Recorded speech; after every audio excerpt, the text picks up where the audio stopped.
اعوذ باللہ من الشیطان الرجیم بسم اللہ الرحمن الرحیم۔ السلام علیکم۔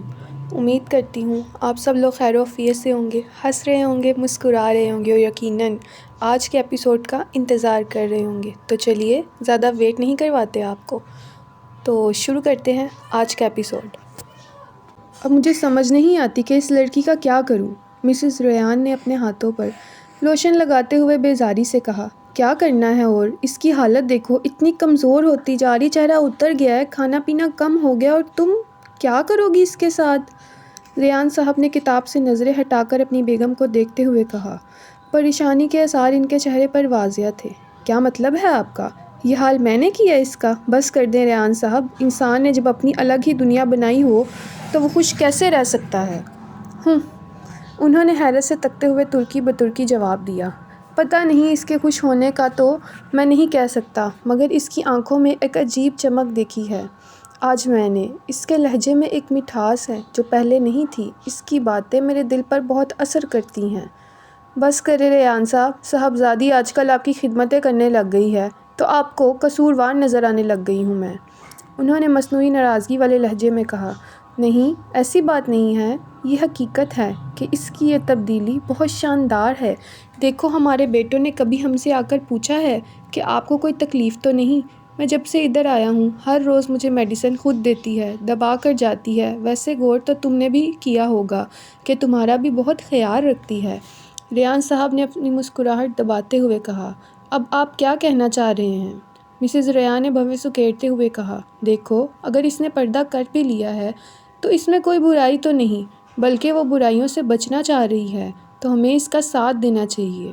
بس کرے ریان صاحب، میں اس ٹاپک پر مزید بات کرنا نہیں چاہتی۔ پہلے اس نے مجھے سوسائٹی میں کہیں منہ دکھانے کے قابل نہیں چھوڑا۔ اس دن مسز فاروقی نے بھی ڈھکے چھپے الفاظ میں کہہ دیا کہ شادی کے دن دھیان رکھیے گا۔ مجھے تو یہی فکر کھائے جا رہی ہے کہ کروں تو کیا کروں۔ ایک طرف بیٹا ہے، اس کی خوشیاں، اور دوسری طرف یہ صاحبزادی ہیں اور ان کی ضدیں۔ انہوں نے ریان صاحب کو جھڑکتے ہوئے ان کی بات کاٹ دی۔ ریان صاحب خاموش ہو گئے رہ گئے اور کتاب اٹھا لی۔ شادی کی تیاریاں عروج پر تھیں۔ اگلے ماہ کی آخری ہفتے کی 27 تاریخ طے پائی تھی۔ اس کا مدرسے سے جانا بند کر دیا گیا تھا، مگر اس نے اپنی کلاسز آن لائن جاری رکھی تھی۔ گھر والوں کا رویہ پہلے کی طرح ہی اکھڑا اکھڑا تھا، البتہ فاطمہ نے ریان صاحب کے لہجے میں کافی نرمی محسوس کی تھی اور اس بات پر بہت خوش تھی کہ صبر جمیل برائی کے جواب میں اچھا کرنے کا رزلٹ اتنی تیزی سے سامنے آ رہا تھا۔ گو کہ یہ بالکل آسان نہیں تھا، مگر وہ نفس پر جبر کر کے سب کے ساتھ پہلے سے بھی زیادہ اچھا رویہ رکھتی تھی، جیسے کبھی کچھ ہوا ہی نہ ہو۔ اب تو وہ کبھی کبھی ریان صاحب کو دباتے ہوئے اپنے مدرسے اور قرآن کی باتیں بھی بتایا کرتی تھی، جسے وہ نہایت دھیان سے سنتے تھے۔ حتیٰ کہ سغرا اور اس کے بچوں نے بھی نماز پڑھنی شروع کر دی تھی، اور یہ سب اس کے حوصلے میں مزید اضافہ کر رہا تھا۔ جہاں ایک طرف مخالفین ہوں، وہیں دوسری طرف اللہ حواریوں جیسے ساتھی بھی مہیا کرتے ہیں جو آپ کی دعوت حق پر لبیک کہتے ہیں۔ اسے اللہ پر یقین تھا کہ انشاءاللہ سب جلدی ٹھیک ہو جائے گا۔ اس نے پختہ عہد کر لیا تھا کہ وہ اس امتحان میں پاس ہو کر رہے گی انشاءاللہ۔ ادھر چائی جان نے رشتے کے لیے فاطمہ کو قبول کرنے سے انکار کر دیا تھا۔ اسی وجہ سے مسز ریان کا رویہ پہلے کی نسبت مزید سخت ہو گیا تھا۔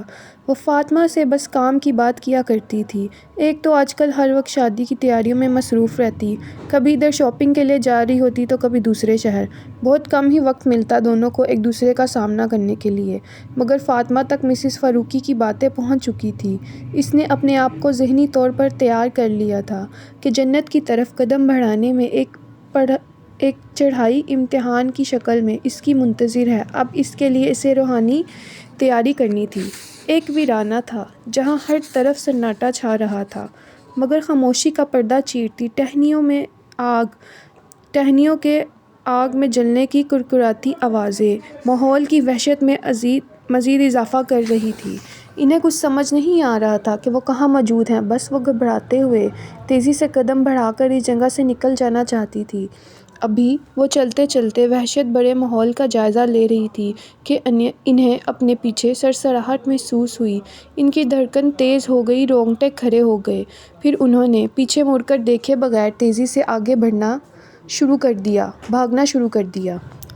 وہ اندھیرے میں بہت تیز بھاگ رہی تھی، کانٹے دار ٹہنیوں پر بہت تیز، کہ یکایک ان کا پاؤں پھسلا، ان کے منہ سے ایک تیز چیخ نکلی اور ساتھ ہی وہ دھڑام سے نیچے کھائی میں گرتے گرتے بچ گئی۔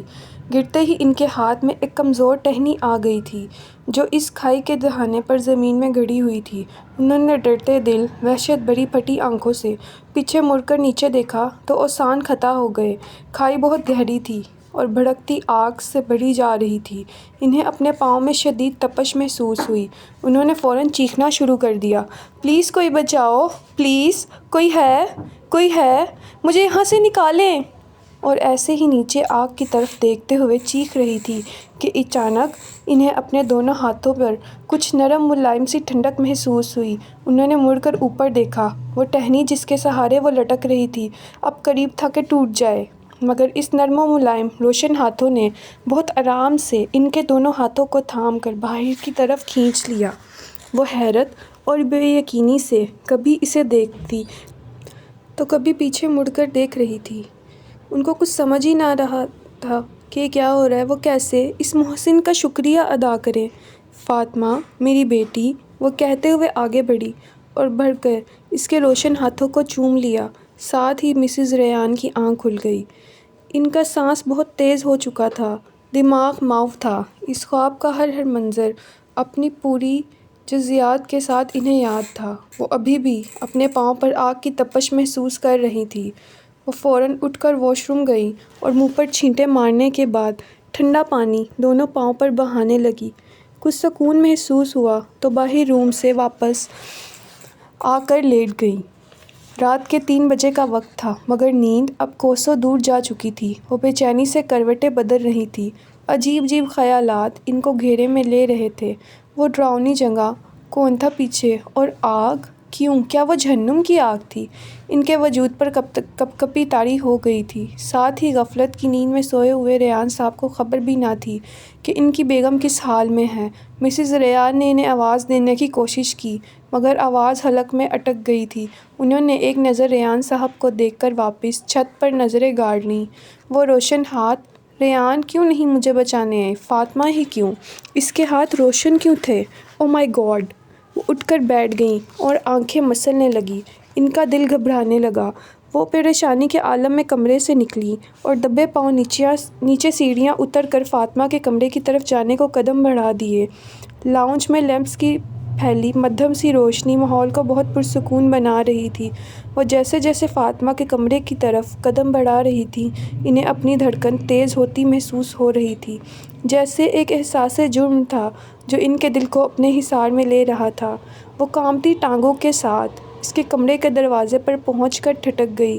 اندر سے ہلکی ہلکی سسکیوں کی آواز آ رہی تھی۔ ان کا دل ایک دم ڈر گیا۔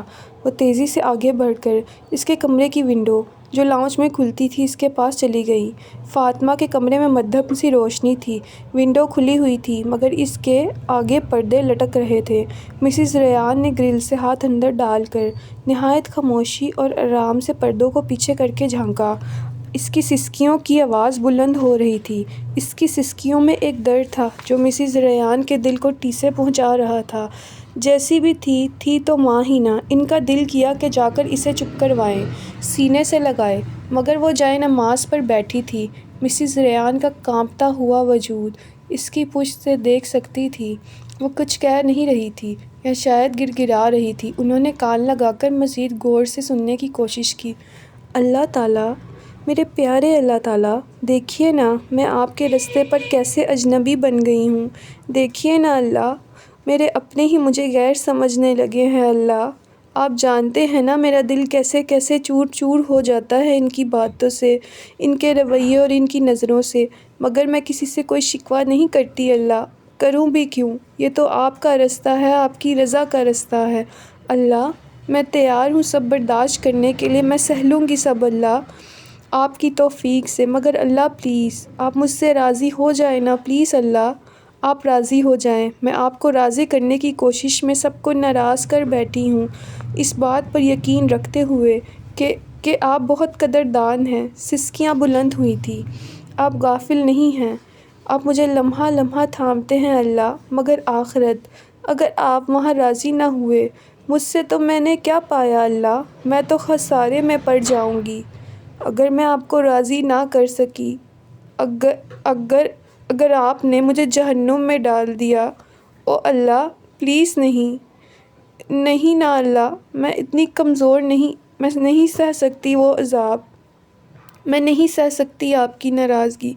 میں تو آپ کی محبت اور رضا پانے کی طرف میں آپ کے رستے پر گرتی پڑتی چل رہی ہوں اللہ، اللہ میں نہیں سہ سکتی وہ آگ، مجھے معاف کر دے، میرا ہر گناہ، ماضی کا، حال کا، مستقبل کا، ہر گناہ میرے نامہ اعمال سے مٹا دے اللہ، آپ قادر ہیں مٹانے پر، پلیز مجھ سے راضی ہو جائے، میرے گھر والوں سے راضی ہو جائے، ان کے بھی گناہ معاف کر دے اللہ، وہ انجان ہیں، ان کے دلوں کو ہدایت کے نور سے منور کر دے، انہیں میرے دین کا ساتھی بنا دے، ہمیں اپنی جنتوں میں اکٹھا کر دینا یا اللہ پلیز، آپ المجیب ہیں نا، دعائیں کرتے ہیں نا، دعائیں قبول کرتے ہیں نا، میری دعا سن لیں، میری پکار سن لیں۔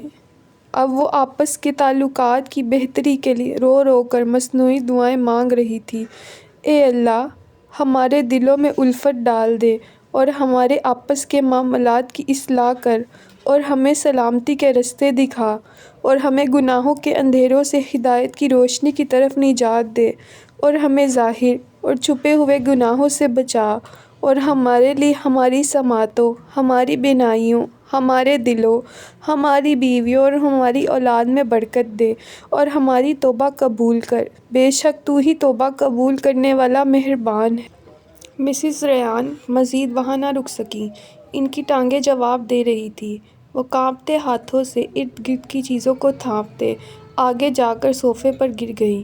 کتنے عرصے بعد آج ان کی آنکھوں سے آنسو نکلے تھے، انہیں خود سمجھ نہیں آ رہا تھا کہ ان کے ساتھ کیا ہو رہا ہے۔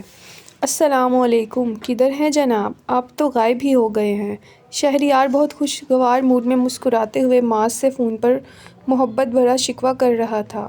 وعلیکم السلام ورحمۃ اللہ وبرکاتہ، ادھر ہی ہیں دولہے بھائی، آپ کی شادی کی تیاریوں میں مصروف، معاذ نے بھی بھرپور انداز میں ہنس کر جواب دیتے ہوئے کہا۔ جواباً شہریار مسکراہٹ دبا کر رہ گیا۔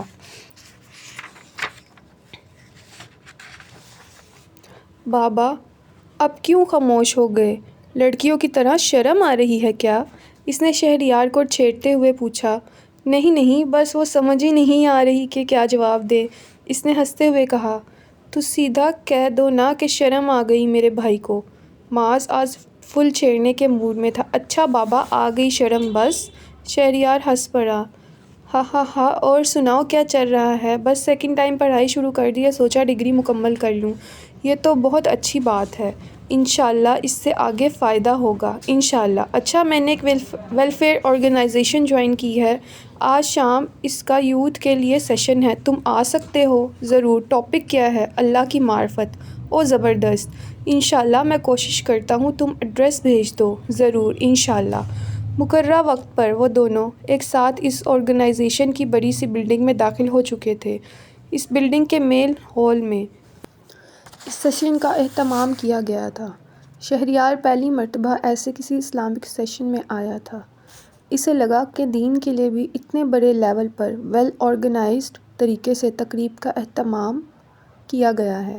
وہاں بوفرز پر اسلامک اناشید چل رہی تھی جن کی آواز پوری بلڈنگ میں گونج رہی تھی، ایک الگ ہی ایمانی ماحول تھا وہاں۔ انتظامیہ بہت خوشگوار طریقے سے آنے والوں کو ویلکم کر رہی تھی۔ اس سے پہلے شہریار نے یونیورسٹیز میں ہونے والی پارٹیز اور گیدرنگز کے لیے اتنی ہی شاندار ارینجمنٹس دیکھے تھے، مگر یہاں آنے والا ہر نوجوان اس ایمانی ماحول سے متاثر ہو رہا تھا۔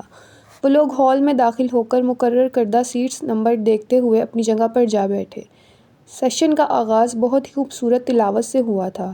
سورہ الدہر کی تلاوت کی گئی تھی، جسے سن کر شہریار کے دل میں ایک امنگ اٹھی کہ کاش وہ بھی اتنے خوبصورت طریقے سے تلاوت کر سکتا۔ چند اور تعارفی باتوں کے بعد اس سیشن کا باقاعدہ آغاز ہوا، جس کا ٹاپک تھا اپنے رب کی معرفت۔ اسٹیج پر خطاب کرنے والا شخص جوان تھا، جس کی عمر کوئی 35 سے 38 سال ہوگی۔ اس کے چہرے پر سجی داڑھی اس کی پرسنالٹی کے رعب میں مزید اضافہ کر رہی تھی۔ سلام، دعا اور تعارف کے بعد اس نے اپنے ٹاپک کا آغاز کیا۔ میرے پیارے بھائیوں اور بیٹوں، آج ہم ایک ایسے ٹاپک پر بات کرنے جا رہے ہیں جو ہماری روح کی بنیادی ضرورت ہونے کے ساتھ ساتھ آج ہمارے وقت کی بھی بڑی ضرورت بن گئی ہے۔ آپ سب ہر طرف مختلف باتیں سنتے ہوں گے، ہر طرف شکوے اور تنقیدوں کے بازاریں گرم ہیں۔ ہر طرف انہی باتوں پر تبصرہ ہو رہا ہے کہ کرپشن بہت ہے، خیانت اور جھوٹ، بے ایمانی اور دھوکہ دہی، شرک، بدعت، قتل و غارت، بے سکونی، غرض ہر برائی اس معاشرے میں پنپ رہی ہے۔ تبصرے کرنے والے بہت ہیں، میں اور آپ بھی ان میں شامل ہیں، مگر آج اس مجلس میں ہم معاشرے کی ان تمام برائیوں کا سبب جاننے کی کوشش کریں گے کہ ہر انسان یہ جاننے کے باوجود کہ کیا گناہ ہے، کیا غلط، پھر بھی اللہ سے نہیں ڈرتا، باز نہیں آتا۔ اس سب کی وجہ سے دین کے علم سے دوری ہے اور سب سے بڑھ کر اپنے رب کی معرفت سے دوری۔ یہی سب چیزیں جب کسی معاشرے کے لوگوں کے اندر جڑ پکڑ جائیں تو وہ معاشرہ زوال کی انتہائیوں کو چھونے لگتا ہے۔ یہ وہ مقام ہے جہاں ہم پہنچتے جا رہے ہیں۔ اللہ ہم سب کو ان چیزوں سے بچنے کی توفیق عطا فرمائے۔ ہم سب کو اپنی امان میں رکھے۔ خدا خوفی کا نہ ہونا دراصل اللہ کی معرفت سے جہالت کی ایک نشانی ہے۔ ہم سب چاہتے ہیں کہ ہم اچھے بن جائیں، ہم اللہ کے پسندیدہ بن جائیں، مگر ہم سب کی موت ایمان کی حالت میں ہو اور ہم بغیر حساب کے جنت میں جائیں۔ یہ بالکل ہو سکتا ہے انشاءاللہ العزیز، مگر اس کے لیے سب سے پہلا علم توحید کا علم ہے۔ توحید پر ایمان لانا ہے، اس رب کو جاننا ہے، اس کو پہچاننا ہے تاکہ اس سے محبت کی جا سکے اور پھر اس کی مرضی کے مطابق زندگی گزاری جا سکے۔ اللہ کی قسم، اس کی معرفت ہی اس کی بندگی کو آسان کر دیتی ہے۔ تو میں آپ سب سے سوال کرتا ہوں، کون کون سے طریقے ہیں جن کے ذریعے ہم اپنے رب تعالیٰ کو پہچان سکتے ہیں؟ جی ہاتھ اٹھائیے جو بھی ذہن میں آ رہا ہے۔ قرآن کے ذریعے اس کائنات پر غور و فکر کر کے رب کے کلام کو سمجھ کر، رسول پاک صلی اللہ علیہ وآلہ وسلم کے معمولات سے، اللہ والوں کی صحبت سے، اللہ کے ناموں کا علم لے کر۔ آڈینس میں بیٹھے نوجوان ایک کے بعد ایک جواب دے رہے تھے۔ جی بالکل، یہی سب راستے ہیں جن کے ذریعے ہم اللہ کو پہچان سکتے ہیں، اسے جان سکتے ہیں۔ دیکھیے، کسی سے محبت کے لیے اسے جاننا ضروری ہے نا، ویسے ہی رب کی محبت کے لیے بھی اسے جاننا ضروری ہے۔ آج کی اس گفتگو میں میں آپ کو امام ابن القیم رحمۃ اللہ علیہ کے چند الفاظ سناؤں گا کہ ہمارے سلف صالحین کیسے اللہ کو پہچانتے تھے۔ امام ابن القیم رحمۃ اللہ علیہ کہتے ہیں، انسان پیدا ہوا تو اس کی فطرت میں ایک نور بھرا گیا، یہی زمین پر زندگی اور ہدایت کا اصل سبب ہے۔ اس نور کی امانت انسان کی فطرت کو سونپی گئی، مگر چونکہ یہ انسان کی درماندگی کا تنہا علاج نہ تھا، سو اسے جلا دینے کو آسمان سے ایک اور نور اور ایک روح انبیاء کے جلوہ میں اتری، جسے فطرت اپنے سابقہ نور کی مدد سے پا لیتی رہی۔ تب نبوت کی ذوفشانی سے فطرت کی مشعلیں جل اٹھیں، فطرت کے نور پر وحی کا نور، نور علی نور۔ پھر کیا تھا، دل روشن ہوئے، چہرے دمکنے لگے، مردہ روحوں کو زیست کی تازگی ملی، جبین نیاز میں پڑتے تڑپتے سجدے حقیقت بندگی سے آشنا ہوئے، آسمان کی روشنی سے دل خیرہ ہوئے، تو پھر زمین کے کمکمے جلنے نہ پائے۔ ایک بصیرت تھی کہ دل کی آنکھ چشم ظاہر سے آگے دیکھنے لگی، یقین کا نور ایمان کے سب حقائق منکشف کرنے لگا۔ پھر دل تھے گویا رحمان کے عرش کو پورے جہان سے اوپر دیکھتے ہیں، اس عرش کے اوپر ان کے رب نے استوا فرما رکھا ہے، ہو بہو جیسے اس کی کتاب اور اس کے رسول نے خبر دی۔ وہ اس عرش عظیم کے اوپر سے اپنے رب کو آسمان و زمین میں فراواں پاتے ہیں، جو وہیں سے حکم صادر فرماتا ہے، مخلوق کو چلاتا ہے، روکتا ہے اور ٹوکتا ہے، بے حد حساب خلقت کو وجود دیے جاتا ہے، پھر ہر ایک کو کھلاتا ہے اور رزق دیتا ہے، مارتا ہے اور جلاتا ہے، فیصلے کرتا ہے جن کا کوئی حساب نہیں۔ کوئی فیصلہ نہیں جو اس کے عرش کے اوپر سے صادر ہو پھر دنیا میں لاگو نہ ہو جائے۔ وہ کسی کو عزت و تمکنت دے تو کسی کو ذلت و رسوائی، رات پلٹاتا ہے تو دن الٹتا ہے، گردش ایام میں بندوں کے دن بدلتا ہے، تخت الٹتا ہے، سلطنتیں زیر و زبر کرتا ہے، ایک کو لاتا ہے دوسرے کو گراتا ہے، فرشتے پردوں کے پرے حکم لینے کو اس کے حضور چڑھتے ہیں، کتار اندر کتار حکم لے کر نازل ہوئے جاتے ہیں، احکامات ہے کہ تانا باندھا ہے، آیات اور نشانیوں کی بارش ہوئی جاتی ہے، اس کے فرمان کو اس کی مرضی کی دیر ہے کہ نافذ ہوا جاتا ہے، وہ جو چاہے وہ جیسے چاہے وہ جس وقت چاہے جس رخ سے چاہے ہو جاتا ہے، نہ کوئی کمی ممکن ہے نہ پیشی، تاخیر ہو سکتی ہے نہ تقدیم، اسی کا حکم چلتا ہے آسمانوں کی پنہائیوں میں، زمین کی تنہائیوں میں، روئے زمین سے پاتال تک، وہ ہر لمحہ ہر نفس کا فیصلہ کرتا ہے، ہر سانس کا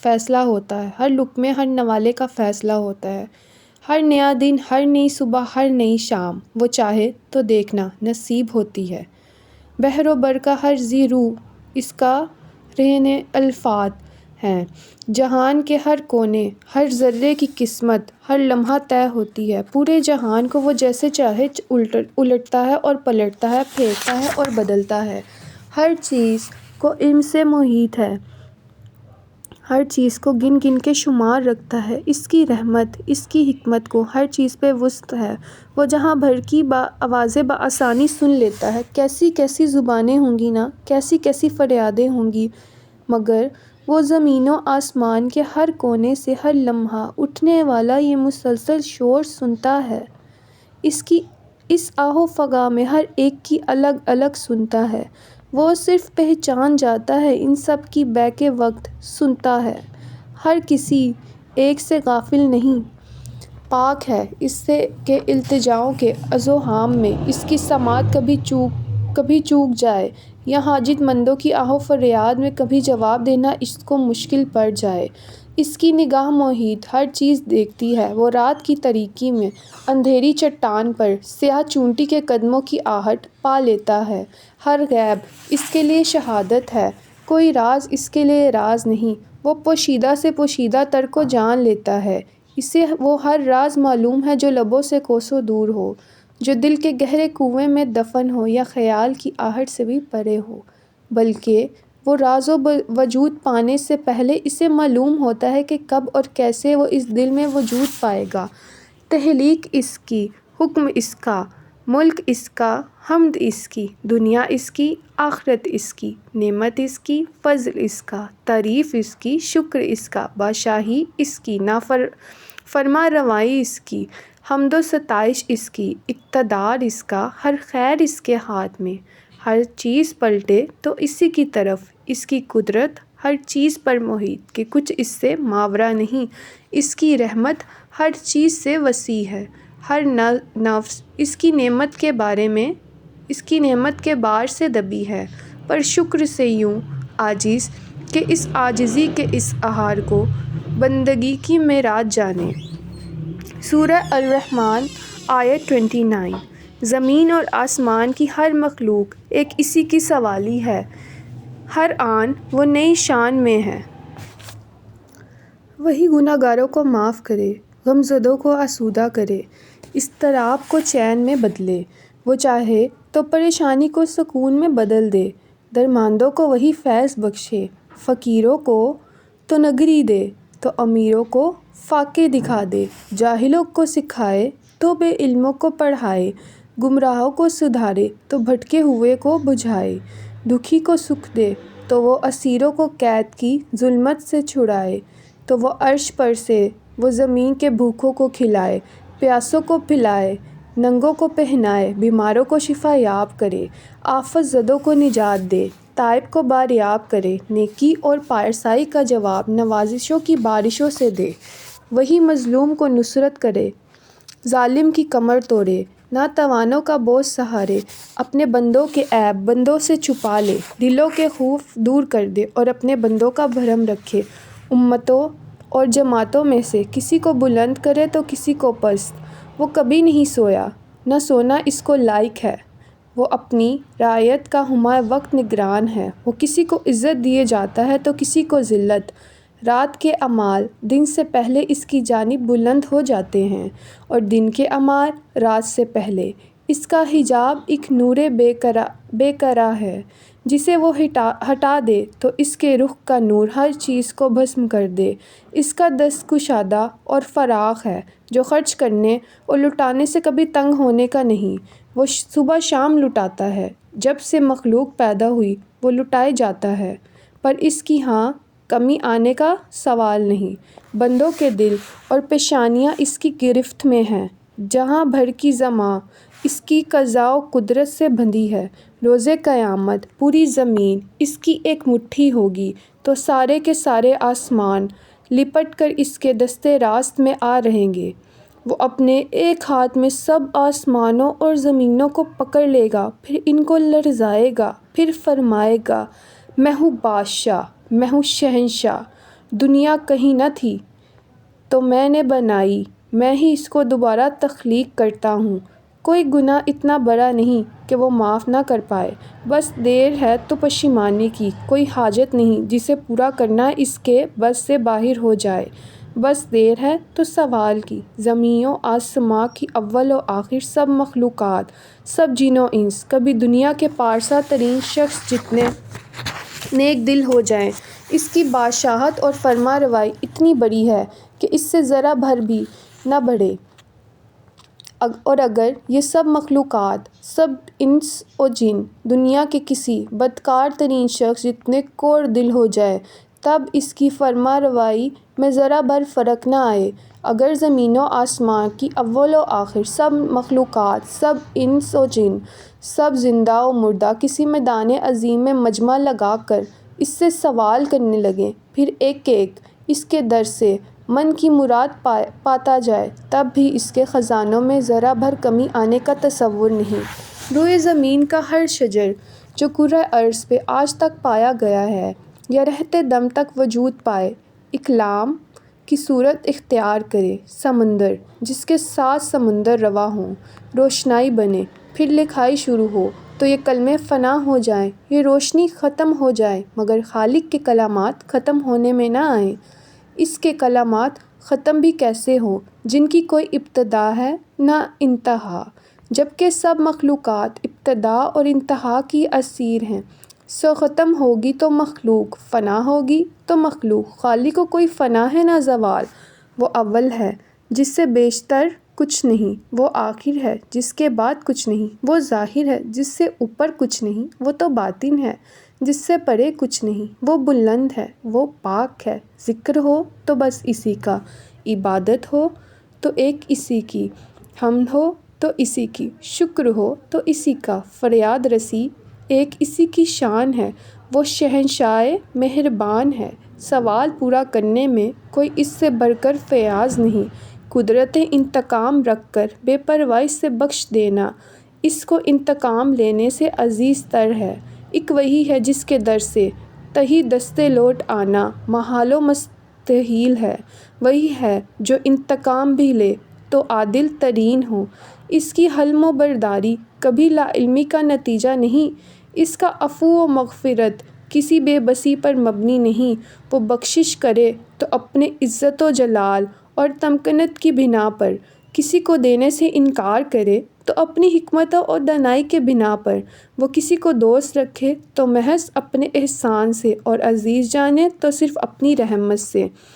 بندوں کا اس پر کوئی حق ہے نہ زور، پر وہ خود ہی بے پایہ مہربان ہے، کوئی محنت اس کے حضور اکارت نہ ہو پائے۔ وہ کسی کو عذاب دے تو اس کے عدل کا تقاضا ہو، کسی پر مہربان ہو تو محض اپنے فضل سے۔ اس کا نام کریم ہے، اس کا کرم وسیع ہے، اس کی رحمت اس کے غضب پر بھاری ہے۔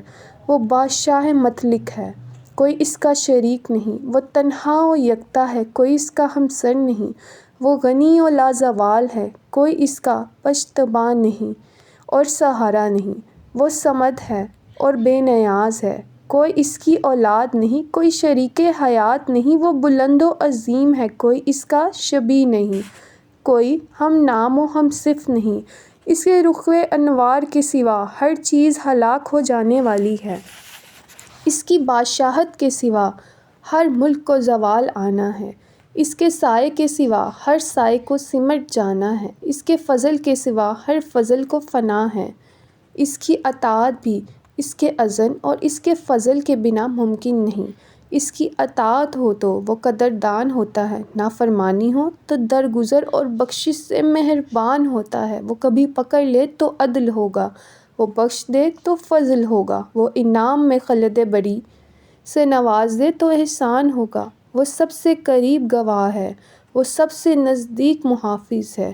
چاہے تو دل کے ارادوں میں حائل ہو جائے، پیشانیوں سے پکڑ لیتا ہے، ایک ایک بات لکھتا ہے، قدم کا ہر نشان محفوظ کیے جاتا ہے، ہر نفس کی اجل رکھتا ہے، ہر چیز کی میعاد رکھتا ہے۔ سینوں میں چھپے دل اس کے لیے کھلی کتاب ہیں، کوئی راز اس کے لیے راز نہیں، ہر غیب اس کے لیے شہادت ہے۔ بڑی سے بڑی بخشش بس اس کے کہہ دینے پر موقف ہے، اس کا عذاب اس کے قول کے اشارے کا منتظر ہے۔ کائنات میں ہر مر کو اس کے کن کی دیر ہے، مگر وہ جو کہہ دے سو ہو جاتا ہے۔ سورہ یاسین آیت 82۔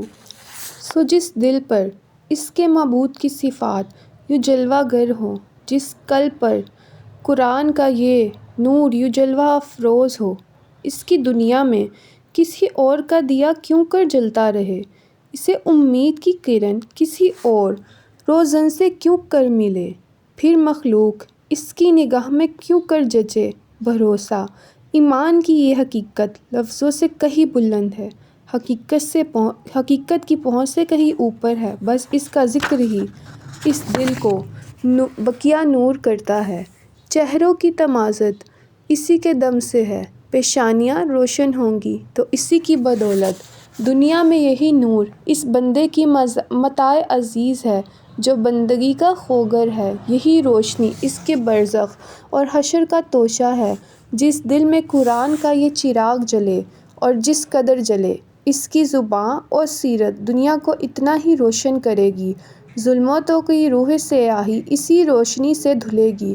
دنیا میں یہی چراغ جلیں گے تو روشنی ہوگی، یہی روشنی پھر آخرت میں دلیل و برہاں ہوگی۔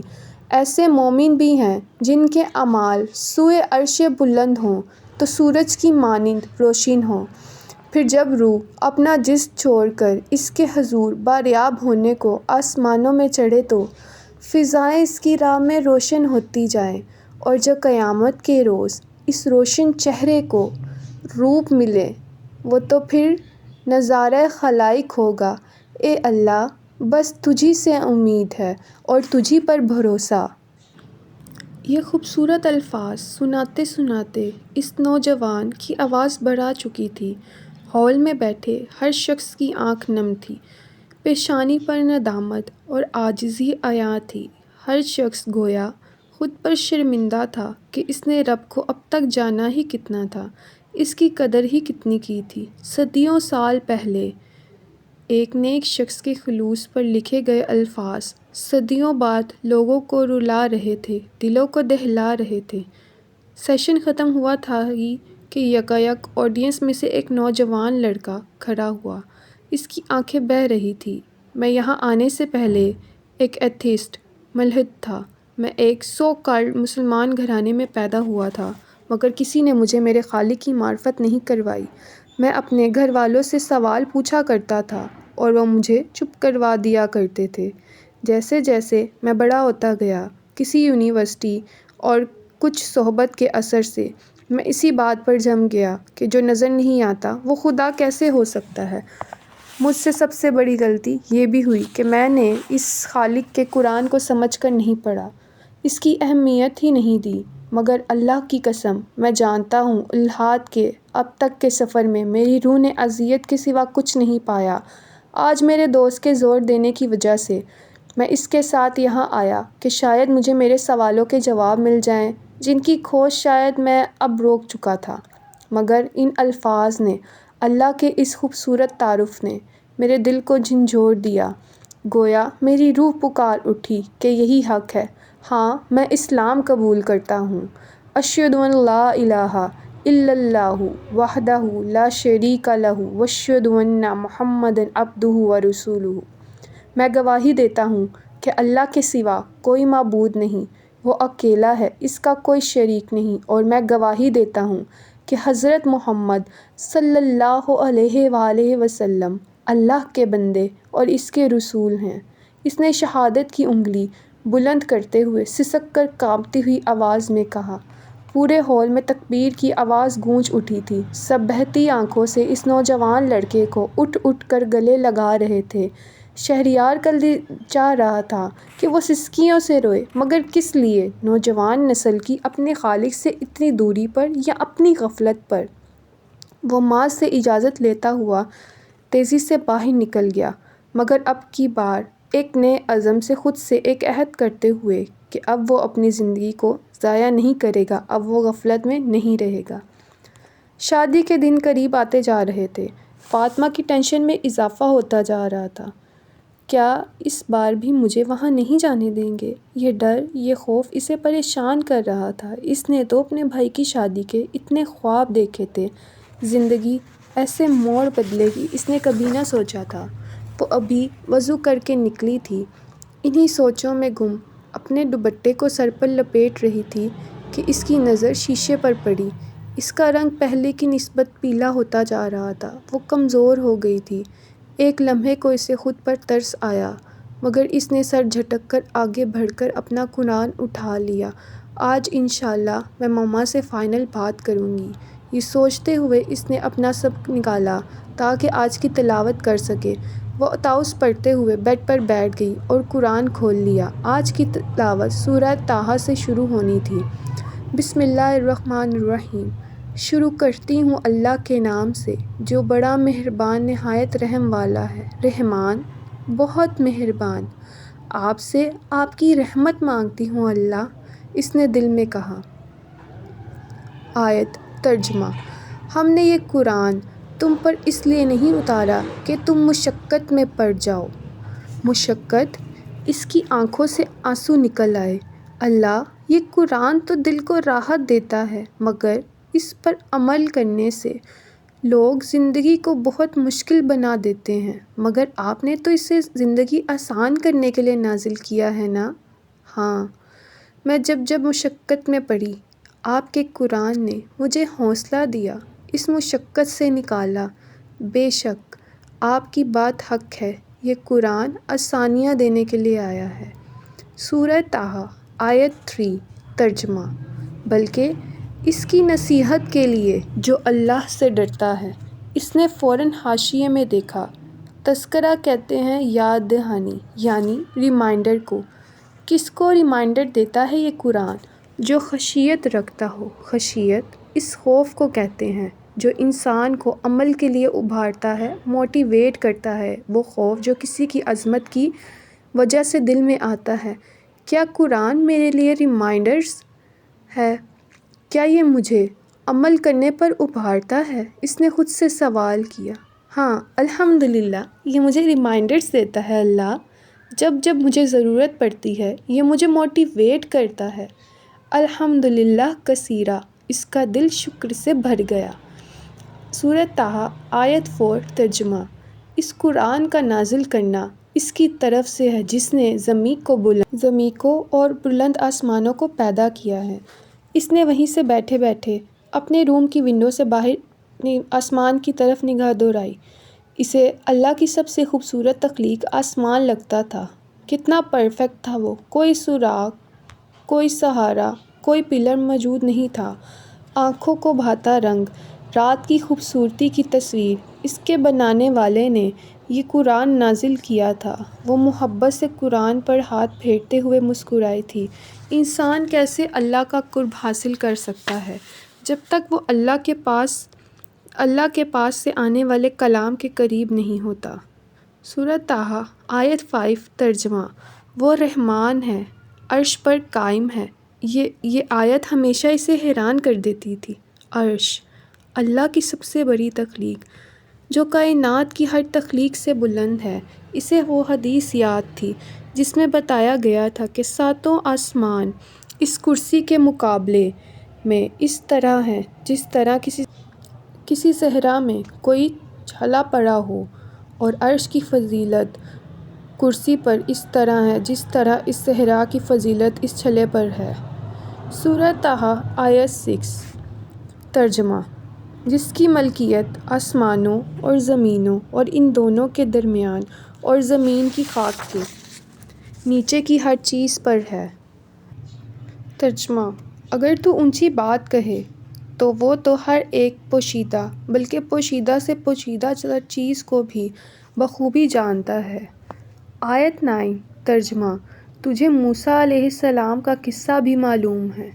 بہت یونیک حصہ ہے حضرت موسیٰ علیہ السلام کی زندگی کا۔ جب وہ اپنے اہل و عیال کے ساتھ واپس مصر جا رہے تھے اور اندھیرے اور ویرانے میں انہیں آگ نظر آتی ہے، وہ اس طرف جاتے ہیں تو اللہ ان سے ہم کلام ہوتے ہیں۔ کتنی پرفیکشن ہے نا اللہ! ان آیات میں موسیٰ علیہ السلام اکیلے گئے تھے اس جگہ، سردی اور اندھیرے میں فیملی سے علیحدہ ہو کے۔ ہاں، ہوتا ہے ایسا، جب اللہ نے آپ کو چنا ہوتا ہے تو آپ کو اپنوں سے علیحدہ کر کے ایسی جگہ لا کھڑا کر دیا جاتا ہے جہاں ہر طرف اندھیرا نظر آ رہا ہوتا ہے، مگر انہی اندھیروں میں سے روشنی کی کرنیں پھوٹتی ہیں، انسان کو رتبے ملتے ہیں، درجات ملتے ہیں جیسے موسیٰ علیہ السلام کو ملے تھے۔ انہیں کیا پتہ تھا کہ اللہ انہیں ایسے چنیں گے؟ سبحان اللہ! اللہ، میں آپ سے بالکل نا امید نہیں ہوں، مجھے پتہ ہے میری زندگی میں یہ اندھیرے جلد جھٹ جائیں گے، آپ مجھے بہت خیر سے نوازیں گے، آپ میری فیملی کو مجھ سے ملا دیں گے۔ آنکھیں نم ہونے لگیں، مسکراتے ہوئے اس نے رب سے سرگوشی کی تھی۔ آیت 13۔ ترجمہ: اور میں نے تجھے منتخب کر لیا ہے، اب جو وحی کی جائے اسے کان لگا کر سن۔ سب کو نہیں چنا جاتا اس کے در کے لیے، جسے چننا ہوتا ہے اسے کھینچ کر لایا جاتا ہے۔ تنہائیوں میں، خواہ وہ طور کی تنہائیاں ہوں یا حرا کی یا اپنی ہی ذات کی، چناؤ ایسے ہی نہیں ہو جاتا۔ اللہ، مجھے بھی اپنے لیے چن لیجیے۔ آنکھ سے آنسو نکل کر قرآن کے صفحے پر گر کے جذب ہو گیا۔ آیت 16۔ ترجمہ: بس اب اس کے یقین سے تجھے کوئی ایسا شخص نہ روک دے جو اس پر ایمان نہ رکھتا ہو اور اپنی خواہش کے پیچھے پڑا ہو، ورنہ تو ہلاک ہو جائے گا۔ ہاں، جب انسان اس رستے پر چلنے کا عہد کر لے، جب اس کی منزل آمنہ رہے، جب وہ جنتوں کی منزل کا مسافر بن جائے، تو اسے اپنی صحبت کا خیال رکھنے کی بہت ضرورت ہوتی ہے۔ خود کو لوگوں کے شر سے بچا کر رکھنا پڑتا ہے، کہیں ان کی پیروی انسان کو حق سے نہ ہٹا دے۔ میں ہرگز دنیا والوں کی پیروی کر کے آپ کی اطاعت نہیں چھوڑ سکتی اللہ، ورنہ میں بھٹک جاؤں گی۔ اگلی آیات میں موسیٰ علیہ السلام کو فرعون کے پاس جا کر دعوت توحید کی ذمہ داری دی گئی، جس پر موسیٰ علیہ السلام نے اللہ سے بہت پیاری دعا کی۔ آیت 25۔ ترجمہ: موسیٰ علیہ السلام نے کہا، اے پروردگار، میرا سینہ میرے لیے کھول دے۔ سورہ طٰہٰ آیت 26-35۔ ترجمہ: اور میرے کام کو مجھ پر آسان کر دے اور میری زبان کی گرہ بھی کھول دے، تاکہ وہ میری بات اچھی طرح سمجھ سکے، اور میرے گھر والوں میں سے مجھے مددگار دے، یعنی میرے بھائی ہارون علیہ السلام کو، تو اس سے میری کمر کس دے اور اسے میرا شریک کار کر دے، تاکہ ہم دونوں بکثرت تیری تسبیح بیان کریں اور ہم بکثرت تیری یاد کریں، بے شک تو ہمیں خوب دیکھنے بھالنے والا ہے۔ یہ آیات پڑھ کر اسے لگا گویا یہ اسی کے لیے اتاری گئی تھی، اسی کو سکھایا جا رہا تھا کہ کیا دعا مانگنی ہے، کتنا ضروری تھا اپنے لیے اپنے گھر سے دین کے ساتھی مانگنا۔ او میرے اللہ، میرے پیارے اللہ، واقعی ان کو سمجھانا بہت مشکل لگتا ہے، میرا دل تنگ ہوتا ہے، آپ میرا سینہ کھول دیں کہ میں آسانی سے انہیں سمجھا سکوں، میری زبان میں وہ تاثیر رکھ دیں کہ وہ میری بات سمجھ جائیں، وہ حق جان جائیں، وہ میرے مددگار بن جائیں۔ اللہ تعالیٰ پلیز مجھے میری فیملی سے مددگار دے دے تاکہ ہم سب مل کر آپ کی اطاعت کر سکیں۔ آیت 36-38۔ جناب باری تعالیٰ نے فرمایا، موسیٰ، تیرے تمام سوالات پورے کر دیے گئے ہیں۔ ہم نے تو تجھ پر ایک بار اور بھی بڑا احسان کیا ہے جب ہم نے تیری ماں کو وہ الہام کیا جو وحی کی۔ اگلی آیات پڑھ کر اس کا یقین گویا بڑھ چکا تھا کہ اللہ نے اس کی دعا سن لی ہوگی۔ ہر بار کی طرح اب کی بار بھی اس کی مدد کی جائے گی، مگر کیسے؟ یہ سوالیہ نشان ابھی باقی تھا۔ کیا میری بھی ماما؟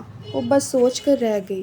زنیشا اور حیدر کی شادی کے دن اسٹیج پر بیٹھے ایک دوسرے کے ساتھ وہ بہت خوبصورت لگ رہے تھے۔ مسز ریان اپنے بیٹے اور بہو پر بار بار فدا ہو رہی تھی۔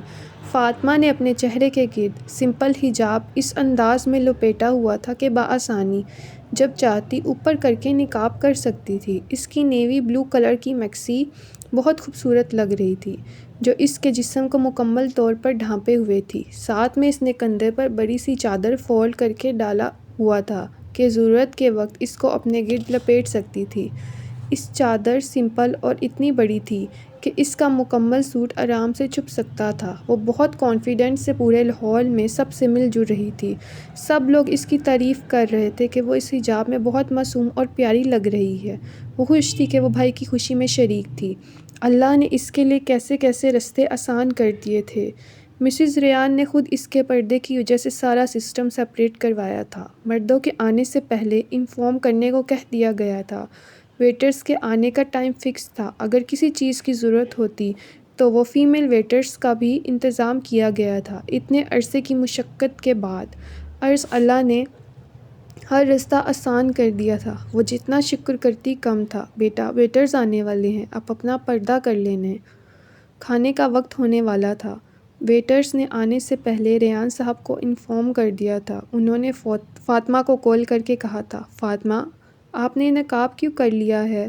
وہ جیسے ہی واش روم سے خود کو کور کر کے نکلی تو حیدر کے سسرال والوں میں سے ایک آنٹی نے بہت حیرت سے فاطمہ کو اس حال میں دیکھتے ہوئے پوچھا۔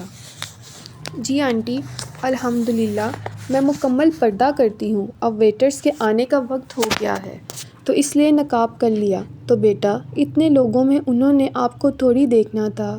آنٹی جی، وہ دیکھیں نہ دیکھیں، اس سے کیا؟ اتنے لوگوں میں مجھے میرا رب دیکھتا ہے، فرق تو اسی سے پڑتا ہے نا، اس نے مسکراتے ہوئے کہا۔ جواباً وہ آنٹی خاموش ہو کر رہ گئی۔ ہاں، ٹھیک ہی تو کہا تھا اس نے، اس سے کیا فرق پڑتا ہے کہ کون کیسے دیکھ رہا ہے؟ بات تو یہ تھی کہ پردہ کرنے کا حکم میرے رب نے دیا ہے۔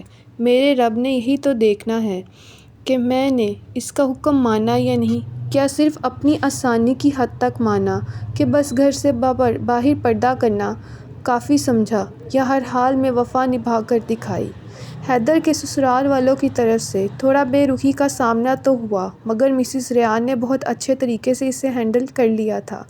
مشکل کچھ بھی نہیں ہوتا جب تک ہم کسی چیز کو خود سے مشکل نہ سمجھیں۔ وہ مسکراتی ہوئی خود کو کور کیے کانفیڈنس سے اپنی جگہ پر جا کر بیٹھ گئی تھی۔ سب کی نظریں اس کا طواف کر رہی تھیں، سرگوشیاں اس کے کانوں سے ٹکرا رہی تھیں، مگر وہ پرسکون تھی، آزاد تھی، لوگوں کی غلامی سے بے نیاز سی، اپنے رب سے گفتگو میں مگن، اپنی فیملی کو دعائیں دے رہی تھی۔ یہ صرف اور صرف اللہ کی محبت تھی جس نے اسے اتنا مضبوط کر دیا تھا۔ وہ چھوٹی چھوٹی باتوں پر رونے والی معصوم لڑکی آج ہر بڑی بات کو مسکرا کر اگنور کر رہی تھی۔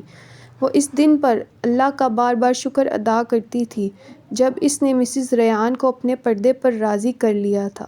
وہ موسیٰ علیہ السلام والی دعا مانگتی ہوئی مسز ریان کے پاس گئی تھی۔ مسز ریان اس وقت اپنے کمرے میں ریسٹ کر رہی تھی۔ مما، مجھے آپ سے کچھ بات کرنا تھی۔ علیک سلیک اور حال احوال پوچھنے کے بعد اس نے مسز ریان کی ٹانگیں دباتے ہوئے کہا تھا۔ کہو۔ مسز ریان کا لہجہ پہلے سے کافی نرم تھا۔ اس نے بہت ہمت اکٹھی کی۔ ہاں، وہ کسی فرعون سے تو بات کرنے نہیں آئی تھی، موسیٰ علیہ السلام کی طرح۔ وہ اس کی اپنی ماں تھی، مسلمان تھی۔ دوبارہ دعا مانگ کر اس نے کہہ ڈالا جو وہ کہنا چاہتی تھی۔ اتنا تو مجھے پتہ چل گیا ہے کہ تم نے باز نہیں آنا۔ بچپن میں ہی ایسی ضد کر کر اڑ جایا کرتی تھی، اسی لیے میں نے اور تمہارے بابا نے ڈیسائیڈ کیا ہے کہ فاطمہ کی دل کی دھڑکن تیز تھی۔ کیا واقعی دعا قبول ہو گئی تھی؟